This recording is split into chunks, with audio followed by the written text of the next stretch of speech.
വിവാദങ്ങൾക്കും ഉപരോധങ്ങൾക്കും തർക്കങ്ങൾക്കും കേന്ദ്ര ബിന്ദുവായ ഒരു പ്രദേശം. വിശ്വാസ സംഹിതകളുടെയും ധാർമ്മിക നിയമങ്ങളുടെയും ഈറ്റില്ലം. ആയിരക്കണക്കിന് മനുഷ്യരുടെ ചോരയും വിയർപ്പും കുതിർന്ന മണ്ണ്. ആത്മീയതയെ ഹൃദയത്തിൽ അലിയിച്ച് വികാരങ്ങളാക്കി ജീവിക്കുന്ന ഒട്ടനവധി മനുഷ്യജന്മങ്ങളുടെ സ്വപ്നഭൂമി.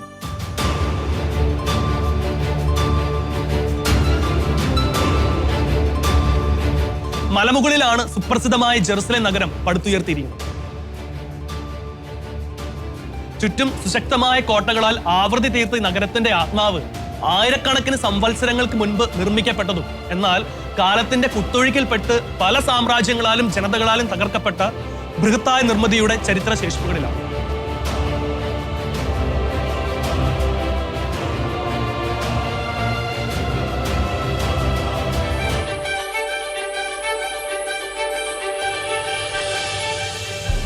വെണ്ണക്കല്ല് കൊണ്ടുള്ള മുഖവാരങ്ങളും പ്രൗഢ ഗംഭീരമായ ചിത്രപ്പണികളും വാസ്തുവിദ്യയും കൊണ്ട് മനോഹരമാക്കിയിരിക്കുന്ന ജെറുസലേം ദേവാലയത്തിൽ നാണയമാറ്റക്കാരുണ്ട്, പ്രാവ് ആട് വിൽപ്പനക്കാരുണ്ട്, അങ്ങിങ്ങായി കുശലം പറഞ്ഞു നിൽക്കുന്ന യഹൂദ സ്ത്രീകളുണ്ട്. ഇവിടെ ദേവാലയത്തിലെ നിക്കാനോർ കവാടത്തിലൂടെ വെറും 40 ദിവസം പ്രായമുള്ള ഒരു കൈക്കുഞ്ഞിനെയും കൊണ്ട് കയ്യിൽ ഒരു ജോഡി പറവയുമായി ഒരു സാധാരണ യഹൂദ ദമ്പതികൾ കയറി വരുന്നത്. ദേവാലയത്തിനുള്ളിൽ വളരെ പ്രായം ചെന്ന് നരചൂടിയ ഒരു വൃദ്ധനെ കാണാം. ശിമയോൻ എന്നാണ് അദ്ദേഹത്തിന്റെ പേര്. അദ്ദേഹം തന്റെ ചുളിവ് വീണ കൈകളിൽ ശിശുവിനെ എടുത്തുകൊണ്ട് ദൈവത്തെ സ്തുതിച്ചുകൊണ്ട് ഇപ്രകാരം പറഞ്ഞു: കർത്താവേ, അവിടുത്തെ വാഗ്ദാനം അനുസരിച്ച് ഇപ്പോൾ ഈ ദാസനെ സമാധാനത്തിൽ വിട്ടയക്കണം. എന്തെന്നാൽ സകല ജനതകൾക്കും വേണ്ടി അങ്ങ് ഒരുക്കുന്ന രക്ഷ എന്റെ കണ്ണുകൾ കണ്ടു കഴിഞ്ഞു. ജേർണി ടു ബെത്ലഹേമിലേക്ക് ഏവർക്കും സ്വാഗതം.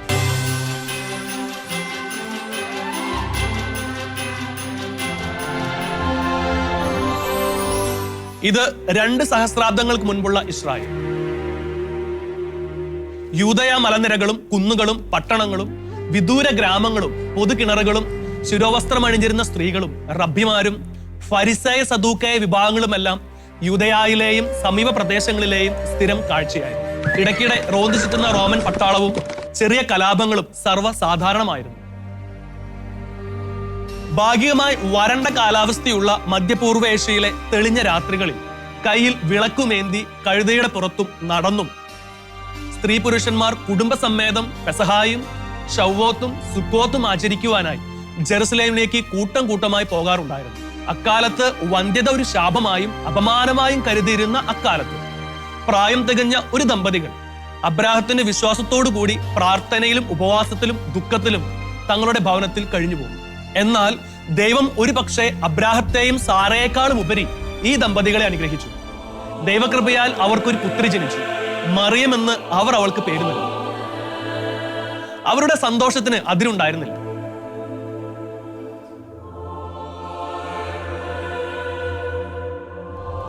റോമിലെ സീസറിന്റെ ഭരണത്തിന് കീഴിൽ യൂദയായിലെ രാജാവായിരുന്ന ഹെറോദേസ് ദ ഗ്രേറ്റ് BC 20 യഹൂദരുടെ അംഗീകാരവും അവരുടെ ഇടയിൽ സ്വാധീനവും ലഭിക്കുവാൻ വേണ്ടി ജെറുസലേം ദേവാലയം പുതുക്കി പണിയുവാനാകും.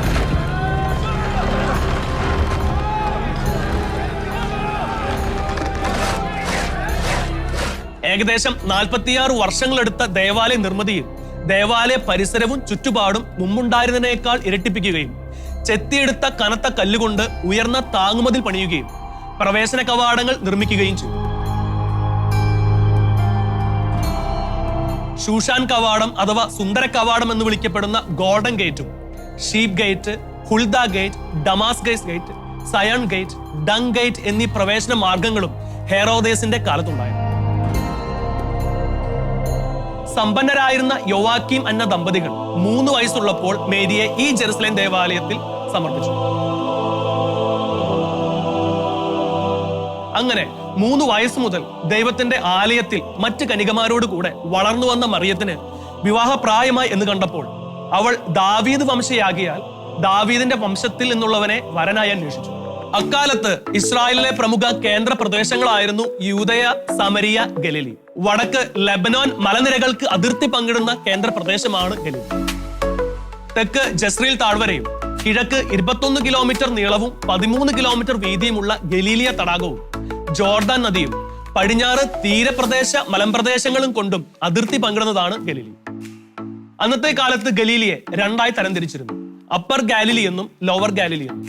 കഫർണാം, കൊറാസിൻ, തിബേരിയാസ്, ക്യാന, നസ്രത്ത്, താബോർമല എന്നീ പ്രദേശങ്ങൾ സ്ഥിതി ചെയ്യുന്നത് ഗലീലയിലാണ്.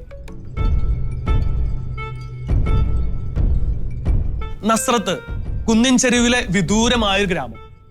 അക്കാലത്തെ പഠിപ്പും വിവരവുമുള്ള യഹൂദരാൽ തീർത്തും അവഗണിക്കപ്പെട്ടിരുന്ന ഗ്രാമം. ഇവിടെ സിനഗോഗുകളോ പൊതുവീഥികളോ പൊതുസ്ഥാപനങ്ങളോ അന്ന് ഉണ്ടായിരുന്നില്ല.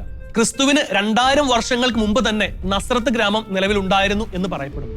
ലോകപരിജ്ഞാനമില്ലാത്ത വെറും സാധാരണക്കാരായ കർഷകരും കൈത്തൊഴിൽ ചെയ്യുന്നവരും കൂലിക്കാരും താമസിച്ചിരുന്ന ഈ നാട്ടിൽ നിന്നാണ് കന്യകയായ മറിയത്തിന് ദൈവം പ്രതിശ്രുത വരനെ കണ്ടെത്തി കൊടുത്തത്.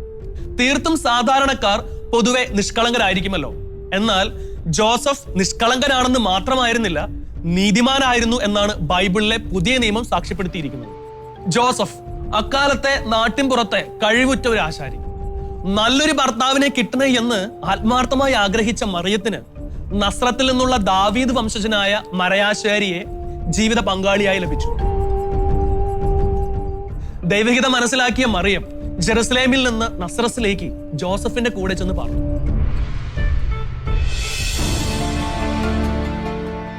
ഇത് ഇന്നത്തെ നസ്രത്ത് പട്ടണം.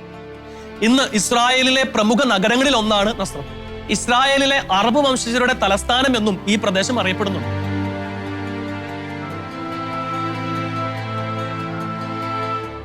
ഇവിടെയാണ് ബസലിക്ക ഓഫ് അനൻസിയേഷൻ അഥവാ മംഗളവാർത്ത ദേവാലയം നിലകൊള്ളുന്നത്.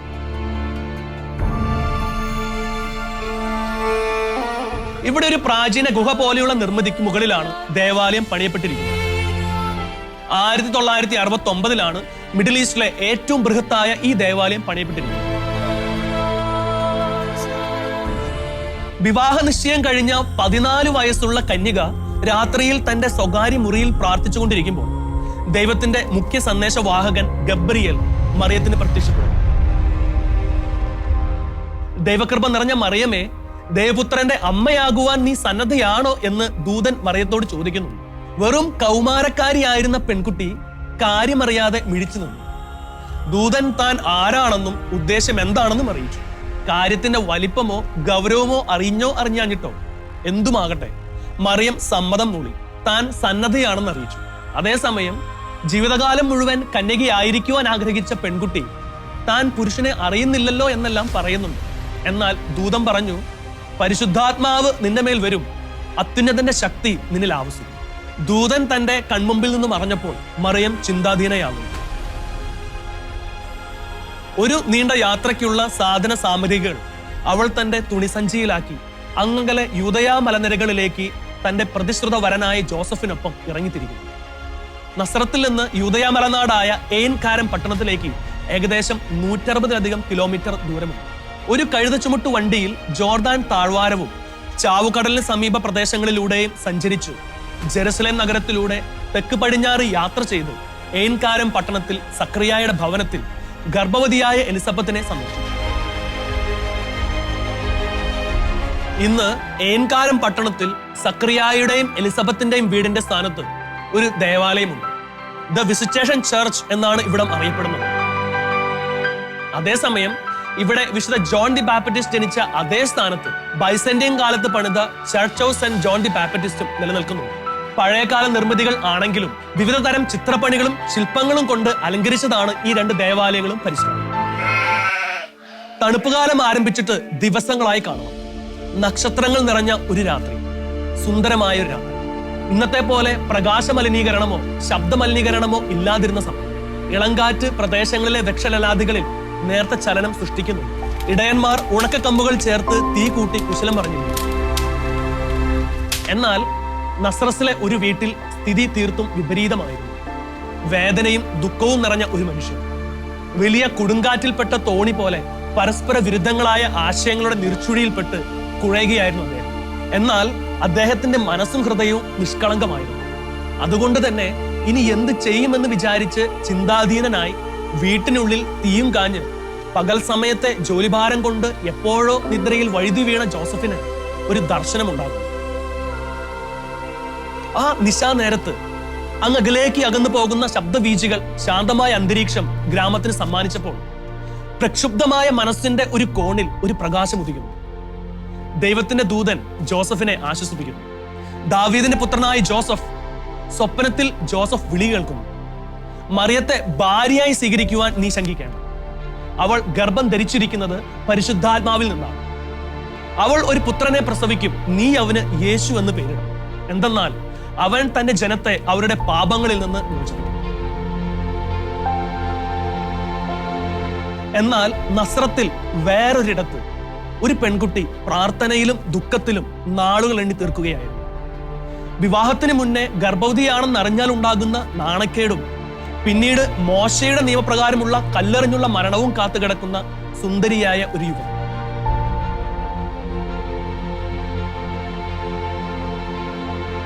എന്നാലും അവൾക്ക് പ്രതീക്ഷയുണ്ട്. രക്ഷകനാണ് തന്റെ ഉദരത്തിലെന്ന് അവൾക്കറിയാം. ദൈവം വിശ്വസ്തത ധരിച്ചവനാണെന്ന സമ്പൂർണമായ ബോധ്യം ആ കൗമാരക്കാരിയെ തല്ലൊന്നുമല്ല ധൈര്യപ്പെടുത്തിയത്. ഇസ്രായേലിന്റെ പരിശുദ്ധൻ തനിക്ക് വേണ്ടി അത്ഭുതം പ്രവർത്തിക്കുമെന്ന് അവൾ ആശങ്ക കൂടാതെ വിശ്വസിച്ചു. ശാന്തമായ മനസ്സുമായി പുലർക്കാലെ ജോസഫ് എഴുന്നേറ്റു. എന്തോ തനിക്ക് സംഭവിച്ചുവെന്ന് അദ്ദേഹത്തിന് മനസ്സിലായി. പെടുന്നനെ തലേരാത്രിയിലെ സ്വപ്നരംഗം മനസ്സിൽ മിന്നിമറന്നു. നിഷ്കളങ്കരായ ശിശുക്കൾ സകലതും വിശ്വസിക്കുമല്ലോ, അതുപോലെ തന്നെ നിഷ്കളങ്കനും നീതിമാനുമായ ജോസഫ് തന്റെ പ്രതിശ്രുത വധുവിനെ മറിയത്തെ ഭാര്യയായി സ്വീകരിച്ചു. കുന്നിൻ പ്രദേശങ്ങളും താഴ്വാരങ്ങളും ഒരു മരുഭൂമിയും ഉൾക്കൊള്ളുന്നതാണ് യൂദയ പ്രദേശം.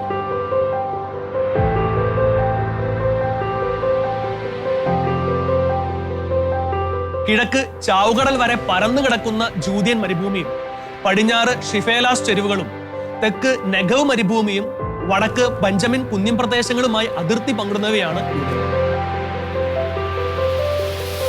യൂദയായുടെ കേന്ദ്ര ഭാഗത്തായിട്ടാണ് ജെറുസലം നഗരം സ്ഥിതി ചെയ്യുന്നത്.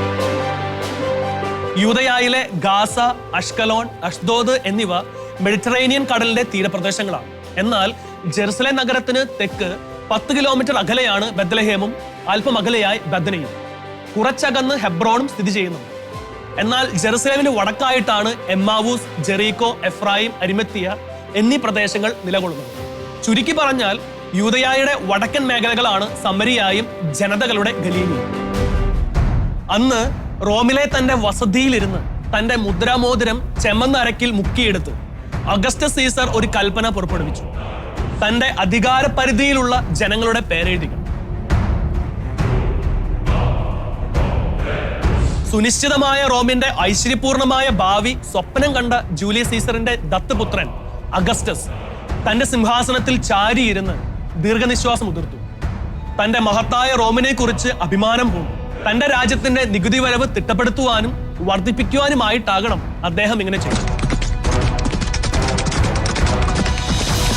ആയിടയ്ക്കാണ് പേരെഴുതിക്കുവാനുള്ള ഉത്തരവ് പത്രങ്ങൾ തെരുവിൽ റോമൻ ഉദ്യോഗസ്ഥർ വായിക്കുന്നതും സീസറിന്റെ മുദ്രയോടുകൂടിയ കൽപ്പനാപത്രം സിനഗോഗിലും തെരുവിലെ ചുവരിലും പതിച്ചു വെച്ചിരിക്കുന്നത് ഗലീലിയക്കാർ കാണുന്നു.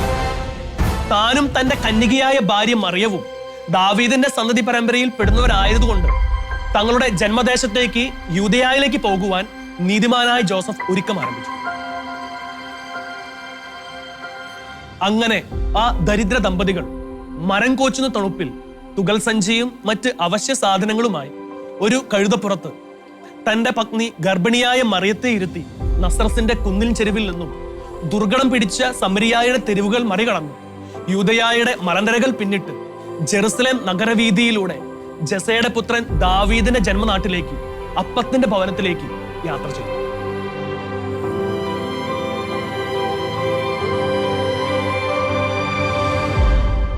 ഏകദേശം 145 കിലോമീറ്ററിലധികം യാത്ര ചെയ്താണ് മറിയവും ജോസഫും ബെത്ലഹേമിൽ എത്തിയത്.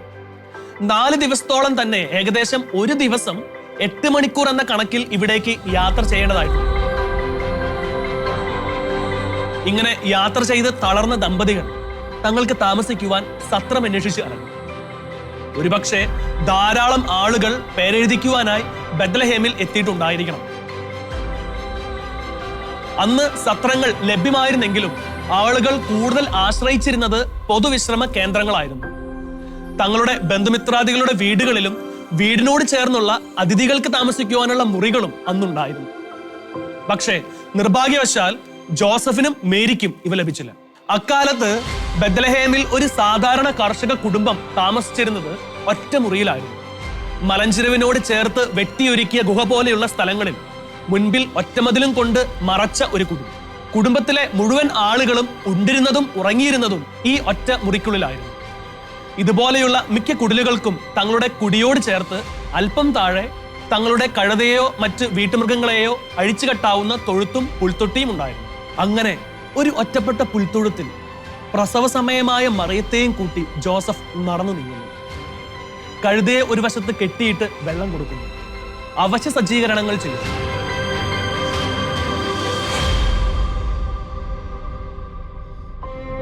നല്ല ശീതക്കാറ്റ് ചുറ്റും വീശുന്നുണ്ട്. ആളുകളുടെ ശബ്ദവും കുറഞ്ഞു വരുന്നുണ്ട്. അർദ്ധരാത്രി സമയം മൃഗങ്ങൾ തീറ്റ തിന്നുന്നതോ കൂട്ടിയിട്ടിരിക്കുന്ന തീയിൽ ഉണക്കച്ചുള്ളിക്കമ്പുകൾ ഞെരിപിരി കൊള്ളുന്നതോ ആയ ശബ്ദങ്ങൾ മാത്രം. ഇതാ ആ നടുപ്പാതിര നേരത്ത് ആ ശുഷ്കമായ പുൽത്തൊഴുത്തിൽ നിന്ന് ഒരു ചോരക്കുഞ്ഞിന്റെ കരച്ചിൽ കേൾക്കാം. ഒരു ദിവ്യ ശിശു ബത്ലഹേമിലെ കാലിത്തൊഴുത്തിൽ ഭൂജാതനാണ്.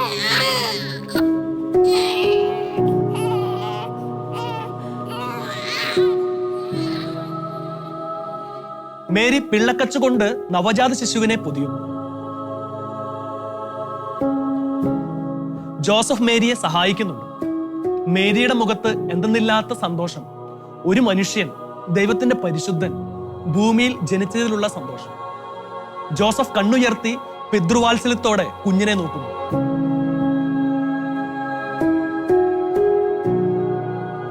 ജെറുസലേമിൽ നിന്ന് ബത്ലഹേമിലേക്ക് ഏകദേശം 9 കിലോമീറ്റർ ദൂരം മാത്രമേ ഉള്ളൂ. ഇവിടെ നിന്ന് ഈശോ ജനിച്ച സ്ഥലത്ത് ദ നേറ്റിവിറ്റി ദേവാലയമുണ്ട്. 12,000 ചതുരശ്ര മീറ്ററിൽ നിലനിൽക്കുന്ന ഈ ദേവാലയം ഭംഗിയുള്ള മൊസൈക് കല്ലുകളും ചിത്രപണികളും ചുമർ ചിത്രങ്ങളും 2 മണിമന്ദിരങ്ങളും ഉൾപ്പെടുന്നവയാണ്. ഇവിടെ ഏറ്റവും പൂജ്യ സ്ഥലത്ത് ഉണ്ണീശോ കിടന്ന പുൽത്തൊട്ടിയുടെ സ്ഥാനത്ത് നക്ഷത്ര ആകൃതിയിൽ അടയാളം വെച്ചിട്ടുണ്ട്.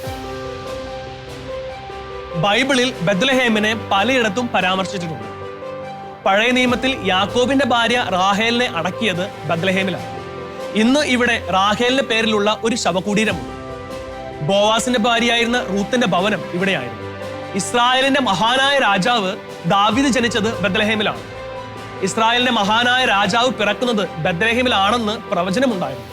മിക്കാ പ്രവാചകന്റെ പുസ്തകം 5-ാം അധ്യായം 2-ാം വാക്യം ഇങ്ങനെ പറയുന്നു: ബത്ലഹേം എഫ്രാത്ത, യൂദാ ഭവനങ്ങളിൽ നീ ചെറുതാണെങ്കിലും ഇസ്രായേലിനെ ഭരിക്കേണ്ടവൻ എനിക്കായി നിന്നിൽ നിന്ന് പുറപ്പെടും.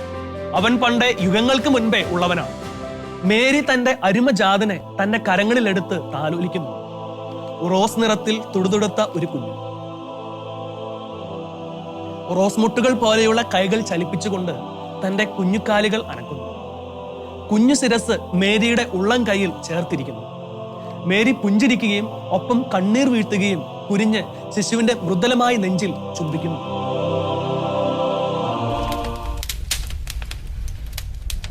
നല്ല വിസ്തൃതമായ നാട്ടിൻപുറം. ആടുമാടുകളിൽ ചിലത് ശാന്തമായി മേച്ചിൽപ്പുറങ്ങളിൽ മേയുന്നു. അങ്ങിങ്ങായി ആട്ടിടയന്മാർ തീ കൂട്ടി കൂനെ കൂടിയിരിക്കുന്നു. ചിലർ ആ തണുത്ത രാത്രിയിൽ പുതച്ച് ഉറങ്ങുന്നു. പ്രായം ചെന്നവർ തങ്ങളുടെ കൊച്ചുമക്കൾക്ക് പഴയകാല ഓർമ്മകൾ പറഞ്ഞു കൊടുക്കുന്നു. നീല വെളിച്ചം പരത്തിക്കൊണ്ട് ചന്ദ്രൻ ആകാശവിധാനത്തെ പർദീസയാക്കി തീർത്ത് നക്ഷത്രനിബിഡമായ ആകാശത്തിലൂടെ ശാന്തമായി യാത്ര ചെയ്യുന്നു. ഈ അർദ്ധരാത്രിയിൽ നിലാവിന്റെ നിഴൽ യൂദയ മലനിരകളിലേക്ക് വ്യാപിക്കുന്നു. പതിവില്ലാത്ത വെളിച്ചം കണ്ട് ഇടയന്മാർ ജിജ്ഞാസാലുക്കളാകുന്നു. വർദ്ധിച്ചു വരുന്ന പ്രകാശത്തിൽ അവർ വളരെ ഭയപ്പെട്ടു. ദൂതൻ അവരോട് പറഞ്ഞു: ഭയപ്പെടേണ്ട, ഇതാ സകല ജനത്തിനും വേണ്ടിയുള്ള വലിയ സന്തോഷത്തിന്റെ സദ്വാർത്ത ഞാൻ നിങ്ങളെ അറിയിക്കുന്നു. ദാവീദിന്റെ പട്ടണത്തിൽ നിങ്ങൾക്കായി ഒരു രക്ഷകൻ, കർത്താവായ ക്രിസ്തു ഇന്ന് ജനിച്ചിരിക്കുന്നു. ഇതായിരിക്കും നിങ്ങൾക്ക് അടയാളം. പിള്ളക്കച്ച കൊണ്ട് പൊതിഞ്ഞ് പുൽത്തൊട്ടിയിൽ കിടത്തിയിരിക്കുന്ന ഒരു ശിശുവിനെ നിങ്ങൾ കാണും. പെട്ടെന്ന് സ്വർഗീയ സൈന്യത്തിന്റെ ഒരു വ്യൂഹം ആ ദൂതനോട് കൂടെ പ്രത്യക്ഷപ്പെട്ട് ദൈവത്തെ സ്തുതിച്ചുകൊണ്ട് പറഞ്ഞു: അത്യുന്നതങ്ങളിൽ ദൈവത്തിന് മഹത്വം, ഭൂമിയിൽ ദൈവകൃപ ലഭിച്ചവർക്ക് സമാധാനം. ദൈവദൂതന്മാരുടെ സ്തുതിഗീതം പ്രശാന്തമായ ആ നാട്ടിൻപുറത്ത് അകലങ്ങളിൽ അലിഞ്ഞു ചേർന്നു. ആ പ്രകാശ ധോരണിയും പരന്നൊഴുകി. ഇടയന്മാർ ആനന്ദ സുഷുപ്തിയിൽ നിന്നുണർന്ന് ജീവിതത്തിന്റെ യാഥാർത്ഥ്യങ്ങളിലേക്ക് വരുന്നു. അവർ പരസ്പരം കൂടി ആലോചിക്കുന്നു. ബത്ലഹേമിലെ പുൽത്തൊഴുത്ത് തേടി ആ പാതിരാവിൽ അവർ യാത്രയായി.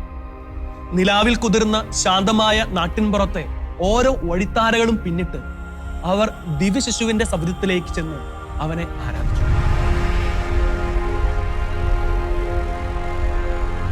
ഇന്ന് ഇവിടെ ബെത്ലഹേമിൽ ആ മൈതാനത്ത് ഒരു ചാപ്പലുണ്ട്. ദ ഷെപ്പേഴ്സ് ഫീൽഡ് ചർച്ച് എന്നാണ് ഇത് അറിയപ്പെടുന്നത്. ആട്ടിടയരുടെ സന്ദർശനം പ്രദർശിപ്പിച്ചിരിക്കുന്ന ഒരു ചെറിയ മ്യൂസിയവും ഇവിടെയുണ്ട്. വിശുദ്ധ ബലിയർപ്പണവും ഇവിടെ നടത്തപ്പെടാറുണ്ട്. ഏകദേശം 785 മീറ്ററോളം ഉയരമുള്ള ഒരു കുന്നിലാണ് ഇന്നത്തെ ഇസ്രായേലിന്റെ ഏറ്റവും വലിയ മുനിസിപ്പാലിറ്റിയായ ജെറുസലേം നഗരം സ്ഥാപിതമായിരിക്കുന്നത്. ജെറുസലേം മുനിസിപ്പാലിറ്റിയുടെ കേന്ദ്ര ഭാഗത്താണ് ഏകദേശം 1 ചതുരശ്ര കിലോമീറ്റർ ചുറ്റളവിൽ വലിയ മതിലുകളാൽ കെട്ടിമറയ്ക്കപ്പെട്ട ഓൾഡ് സിറ്റി സ്ഥിതി ചെയ്യുന്നു. ഏകദൈവ വിശ്വാസാനുഷ്ഠാനങ്ങൾ തുടർന്നു പോകുന്ന ക്രിസ്ത്യൻ, യഹൂദ, ഇസ്ലാം മതത്രയങ്ങളെ ഉൾക്കൊള്ളിച്ചുകൊണ്ട് ഇക്കാലത്ത് ഓൾഡ് സിറ്റിയെ 4ആയി ഭാഗിച്ചിട്ടുണ്ട്. Christian quarter, Armenian quarter, Jewish quarter, Muslim quarter എന്നീ 4 വിഭാഗങ്ങൾ തങ്ങൾക്ക് ഏറ്റവും പ്രധാനപ്പെട്ട സവിശേഷ സ്ഥാനങ്ങളിലാണ് അധിവസിച്ചിരിക്കുന്നത്. AD 1-ാം നൂറ്റാണ്ടിൽ ജെറുസലേമിന്റെ തകർച്ചയ്ക്ക് മുൻപ് ജെറുസലേം റോമൻ ഭരണത്തിന് കീഴിലായിരുന്നു. ജെറുസലേം നഗരത്തെ പല ഭാഗങ്ങളായി തിരിക്കും. City of David, the lower city, the upper city, ദെസിൻ ക്വാർട്ടർ, ന്യൂ സിറ്റി ക്വാർട്ടർ, ഹെറോദീസിന്റെ കൊട്ടാരം, സീലോഹ കുളം, ബെത്സേദ കുളം, Hasmonean palace, Golgotha, Antonia fortress, Jerusalem ദേവാലയം എന്നിവയാണ് പ്രധാനമായും നഗരത്തിൽ ഉണ്ടായിരുന്നത്. തന്റെ അരുമ ജാതിനെയും കൂട്ടി ദിവ്യജനനി തന്റെ പ്രിയതമനുമൊപ്പം ഈ ജെറുസലേമിലേക്ക് യാത്ര ചെയ്തു. ശിശുവിനെ ദേവാലയത്തിൽ സമർപ്പിച്ചു. ഇവിടെ വെച്ചാണ് രക്ഷകനെ കാത്തിരുന്ന വൃദ്ധനായ ശിമിയോനും വർഷങ്ങൾ ദേവാലയത്തിൽ ഉപവസിച്ചും ദൈവത്തെ സ്തുതിച്ചുകൊണ്ടും ഇരുന്ന 84 വയസ്സായ ഫനുവേലിന്റെ പുത്രി വിധവയായ അന്നായും രക്ഷകനെ നിറകണ്ണുകളോടെ കാണും. ദേവാലയത്തിലെ കാഴ്ചവെപ്പിന് ശേഷമാണ് ദിവ്യശിശുവിനെ തേടി മരുഭൂവിൻ വഴികളിലൂടെ കുന്നും മലയും താണ്ടി അകലെ ആകാശത്ത് വിരിഞ്ഞു കണ്ട താരകം ചലിക്കുന്ന ദിശയനുസരിച്ച് പൗരസ്ത്യ ദേശത്ത് നിന്ന് ജ്ഞാനികൾ ജെറുസലേമിലെത്തിയത്. ആദ്യം ജന്മസ്ഥലം തേടി ഹെറോദേസിന്റെ കൊട്ടാരത്തിൽ എത്തിച്ചേർന്ന ജ്ഞാനികൾ രക്ഷകനെ കാണാതെ തന്നെ യഹൂദരുടെ രാജാവ് ജനിച്ച സദ്വാർത്ത ഹെറോദേസ് രാജാവിനോടും ജനങ്ങളോടും പ്രഖ്യാപിച്ചു. പ്രധാന വഴിയിൽ നിന്ന് ഒരു കുതിരസവാരി സംഘം അടുത്തടുത്ത് വരുന്നു. ചമയങ്ങളെല്ലാം അണിയിച്ചിട്ടുള്ള കുതിരകളെ പിടിച്ചുകൊണ്ടാണ് അവർ വരുന്നത്. സിൽക്ക് വസ്ത്രങ്ങൾ, വിലയേറിയ രത്നങ്ങൾ, പുറംകുപ്പായങ്ങൾ എന്നിവയൊക്കെ വളരെയധികം ആകർഷകമാക്കുന്നു. നക്ഷത്രം ചെന്ന് നിന്നിടത്തേക്ക് യാത്രക്കാർ താഴേക്ക് ഇറങ്ങുന്നു. നന്നായി അണിഞ്ഞൊരുങ്ങിയ രാജാക്കന്മാർ നടകൾ കയറി വീട്ടിലേക്ക് പ്രവേശിക്കുന്നു. ദിവ്യശിശുവിനെ കണ്ട അവർ ശിശുവിനെ ആരാധിക്കുന്നു. കിഴക്ക് നിന്ന് പെരുവെള്ളത്തിന്റെയും ഹിമശൈലങ്ങളുടെയും നാട്ടിൽ നിന്ന് ചൂടാവി പൊങ്ങുന്ന മരുഭൂമിയിലൂടെ ലോകത്തിന്റെ രാജാവിനെ കാണുവാൻ അവർ യൂദയായിലേക്ക് വരുന്നു. യൂദയായിലെ ഏറ്റവും ദരിദ്രമായ പട്ടണത്തിലെ ദരിദ്ര ഭവനത്തിലെത്തിയപ്പോൾ ഒരിക്കലും സാധ്യമല്ല എന്ന് പറഞ്ഞ് തലകുലുക്കുകയല്ല അവർ ചെയ്തത്. നേരെ മറിച്ച് നട്ടെല്ല് വളച്ച് മുട്ടുമടക്കി അതിലുപരിയായി ഹൃദയങ്ങളെ താഴ്ത്തി അവർ ശിശുവിനെ ആരാധിക്കുകയാണ് ചെയ്തത്. അവിടെ ഒരു ദരിദ്രമായ ചുവരിനപ്പുറം ദൈവമാണ് ഉണ്ടായിരുന്നതെന്ന് അവർക്ക് ഉറപ്പായിരുന്നു. സമയം രാത്രിയാണ്. ജോസഫ് തന്റെ ചെറിയ കിടക്കയിൽ കിടന്നുറങ്ങുന്നു. ദിവസം മുഴുവനും ആത്മാർത്ഥമായി കഠിനാധ്വാനം ചെയ്ത മനുഷ്യന്റെ സമാധാനപൂർണമായ ഉറക്കം. ജോസഫിന് ആ രാത്രി ദർശനമുണ്ടാകുന്നു. ശിശുവിനെയും അമ്മയെയും കൂട്ടി വേഗം ഈജിപ്തിലേക്ക് പോകുക. ഹെറോദേ ശിശുവിനെ കൊല്ലുവാൻ അന്വേഷണം തുടങ്ങും. കേട്ട പാതി ജോസഫ് തന്റെ നിദ്രയിൽ ഉണർന്ന് സാധന സാമഗ്രികളും ചുമന്നുകൊണ്ട് ഒരു കഴുതപ്പുറത്ത് ബെത്ലഹേമിന് പടിഞ്ഞാറ് ദിശയിലേക്ക് വരണ്ട വിജന പ്രദേശത്തിലൂടെ ഫറവോയുടെ നാട്ടിലേക്ക് അമ്മയെയും ശിശുവിനെയും കൂട്ടി യാത്ര ചെയ്തു. ഹെറോദീസിന്റെ മരണം വരെ അവിടെ താമസിച്ചു. ഈജിപ്തിൽ നിന്ന് ഞാൻ എന്റെ പുത്രനെ വിളിച്ചു എന്ന് ഹോസിയ പ്രവാചകനിലൂടെ കർത്താവ് അരുളി ചെയ്തത് പൂർത്തിയാകുവാനാണ് ഇത് സംഭവിച്ചത്. യഹൂദരുടെ രക്ഷകനും രാജാവും താനാണെന്ന് കരുതിയിരുന്ന ഹെറോദീസിന്റെ ഹൃദയത്തിൽ ഇരുട്ട് കയറി. ചിത്തഭ്രമം പിടിച്ചവനെ പോലെ അലറിയ അദ്ദേഹം ബെത്ലഹേമിലെയും സമീപ പ്രദേശങ്ങളിലെയും 2 അതിൽ താഴെയും വയസ്സുള്ള എല്ലാ ആൺകുട്ടികളെയും ആളയച്ചു വധിച്ചു. ഇങ്ങനെ ജെറമിയ പ്രവാചകൻ വഴി അരുളി ചെയ്തപ്പെട്ടത് പൂർത്തിയായി. റാമായിൽ ഒരു സ്വരം, വലിയ കരച്ചിലും ഉറവിളിയും. റാഹേൽ തന്റെ സന്താനങ്ങളെ കുറിച്ച് കരയുന്നു. അവളെ സാന്ത്വനപ്പെടുത്തുക അസാധ്യം. എന്തെന്നാൽ അവൾക്ക് സന്താനങ്ങൾ നഷ്ടപ്പെട്ടിരിക്കും. ഡിസംബർ 28-29 ദിവസങ്ങളിലാണ് കുഞ്ഞി പൈതങ്ങളുടെ തിരുനാൾ കത്തോലിക്ക സഭ ആചരിക്കുന്നത്. നേറ്റിവിറ്റി ദേവാലയത്തിനടിയിൽ ഒരു ഗുഹയിലാണ് ചർച്ച് ഓഫ് ദ ഹോളി ഇന്നസെൻസിന്റെ പേരിലുള്ള ചാപ്പൽ പ്രതിഷ്ഠിച്ചിരിക്കുന്നത്. അബ്രാഹം മുതൽ ദാവീദ് വരെ 14, ദാവീദ് മുതൽ ബാബിലോൺ പ്രവാസം വരെ 14, ബാബിലോൺ പ്രവാസം മുതൽ ക്രിസ്തു വരെ 14 തലമുറകളാണ് ആകെയുള്ളത്. ഇങ്ങനെ ജസയുടെ കുറ്റിയിൽ നിന്ന് ദാവീദിന്റെ വംശാവലിയിൽ യാക്കോബിന്റെ നക്ഷത്രവും യൂദയായുടെ സിംഹവും സമാധാനത്തിന്റെ രാജാവുമായ ക്രിസ്തു നീതിമാനായ ജോസഫിന്റെ ഭാര്യ കന്യകയായ മറിയത്തിൽ നിന്ന് ജനിച്ചു. ജോസഫ് ശിശുവിന് യേശു എന്ന് പേര് നൽകി. അങ്ങനെ ക്രിസ്തുവിനും 1400 വർഷം മുൻപ് എഴുതപ്പെട്ട ഉൽപ്പത്തി പുസ്തകം 3-ാം അധ്യായം 15-ാം വാക്യം, നീയും സ്ത്രീയും തമ്മിലും നിന്റെ സന്തതിയും അവളുടെ സന്തതിയും തമ്മിലും ഞാൻ ശത്രുത ഉളവാക്കും, അവൻ നിന്റെ തല തകർക്കും, നീ അവന്റെ കുതികാലിൽ പരിക്കേൽപ്പിക്കുമെന്ന തിരുവചനം ചരിത്രത്തെ രണ്ടായി പകുത്തു മാറ്റിക്കൊണ്ട് ഇസ്രായേൽ ജനം കാത്തിരുന്ന ലോകത്തിന്റെ രക്ഷകനായ യേശുക്രിസ്തുവിന്റെ ജനനത്തിലൂടെ നിറവേറി.